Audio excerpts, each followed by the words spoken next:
Well, good evening, good people. Mark Holmes here, and as always, I want to say thank you all for watching, commenting, subscribing, and being part of the Joe Boo Sports Report.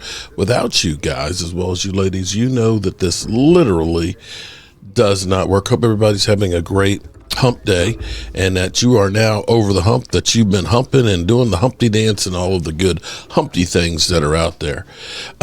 Interesting, if we listened, I listened to some of Brian Schottenheimer's interview that went on for 30 minutes yesterday, and there's some things in there that you can really sink your teeth in. It is actually refreshing that a coach is able to actually speak his mind and enjoyable to actually listen to him. It seems like he's kind of given away some of what the plans are here. They like to think that thus far this year, that with the veteran signings that they've had, that they have set the plate, so to speak, for the best player available. Now, a lot of people are sitting here saying that the Cowboys, that they need to draft another lineman to replace, of course, the great, legendary Zach Martin, who we'll be seeing actually on Saturday. And we've got a couple of plaques we're going to get autographed so that way you guys can get those. We're going to be giving some of those away. But to replace Zach Martin, what I actually am going to say is, unfortunately, Zach Martin was injured most of the season, and the offensive line actually got a bit better after he was finally sat down. That Brock Hoffman actually did a really good job. The big question, of course, is Tyler Guyton. Now, it sounds like Tyler Smith could be in line for an even bigger payday because he talked about the flexibility of Tyler Smith. This is key to me right now because, see, Tyler Smith has played, of course, tackle. He was played tackle for Tyron Smith his rookie year and played really, really good. Of course, his second year he was a guard and became an all-pro at guard. But he can play either position. And the truth be told, it behooves him to actually be left tackle this year because left tackles, they get the big bucks when it comes to offensive line. Not that guards are, okay, let's be clear here. The money any offensive lineman, even the backup offensive lineman, makes are big money to me. But in grand scheme of things, when you talk about the upper echelons of the highest paid offensive lineman, it's the left tackle. It's the quarterback's blind side, okay? And that is key.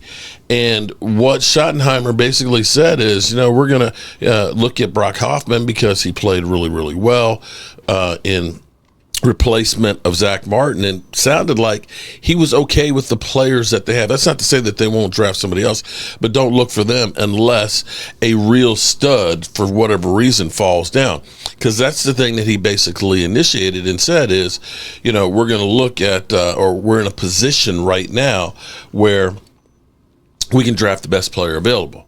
The big thing to me that I look at when we listen to them is he wants to get a playmaker more than anything else. He doesn't want to go ahead and get, it's great to get another offensive lineman and things like that. He's looking for instant impact, okay?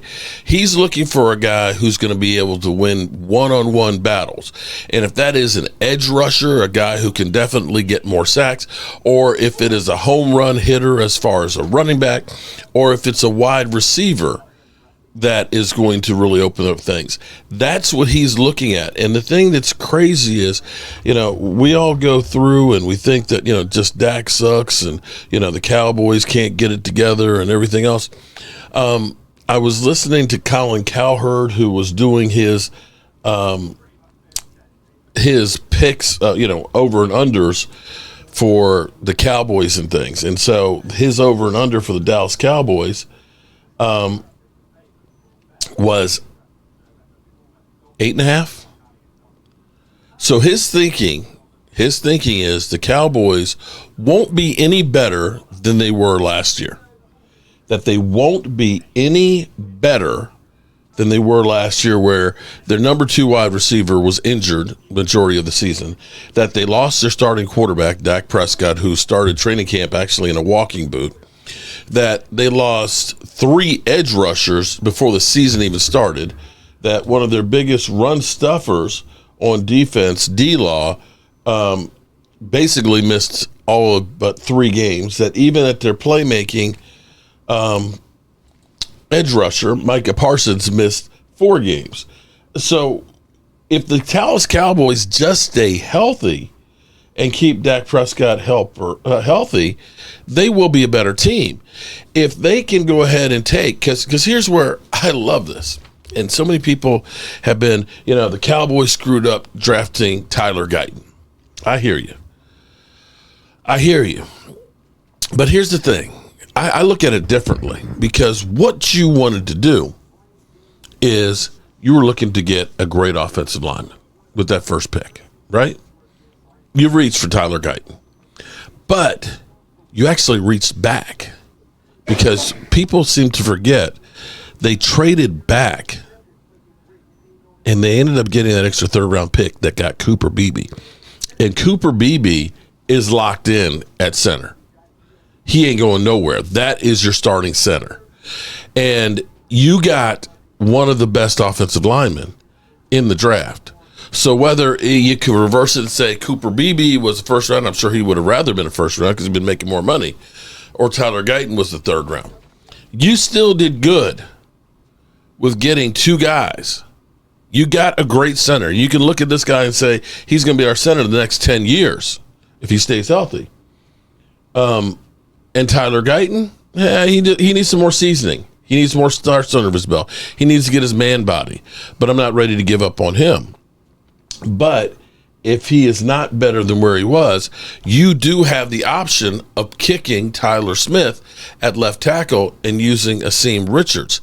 And I think the Cowboys look at this and say, we have enough credible players in the mix that if we can get some playmakers to stretch the field, we'll be okay with a healthy Dak Prescott. And I have to agree on that. But they're going to have to get a quality number 2 wide receiver, somebody who you have to worry about, and a better running game. They do those 2 things, this team's going to be better than most people think. And it's kind of crazy because this is kind of getting some love where you don't expect it. You have somebody in CeeDee Lamb who can stretch the field. You don't need Tannero McMillan to be your 30, 35, 40-yard chunk play player. He can just feast in the intermediate passing game. Love the pick. If you told Cowboys fans that you're going to get CeeDee Lamb and Drake London, would you take that? Ooh, that's kind of what his game is like. Drake London, copied the most often for Tannero. Yeah. Ball skills are off the charts. Yeah. He's kind of versatile. He's not just an outside guy. You can play him a little bit on the inside, and it's completely opposite of what CeeDee Lamb is as a talent-wise. And for me, it's the first guy, I think, since Tio that goes to the Cowboys who has that big frame. They haven't really had a big framed, Michael Gallup briefly, but a big framed wide receiver since then. And we've talked about it on our show a ton of just the small people that Dak has had to throw to over the past couple years. Look at these guys when it comes to the size and the history within the Cowboys organization. I love the pick, and I think the Cowboys, if this is the pick, will be sneakily better than people expect. I think this could be a good football team next season. You have somebody in CeeDee Lamb who can. And see, that's interesting that they actually said that, because you think about guys like Brandon Cooks and Cole Beasley and Allen Hurns. Most of these guys have been kind of smaller receivers. We're talking about having the 6'2", 6'3", big body guys that can make plays, muscle it, kind of like you had with Des Bryant.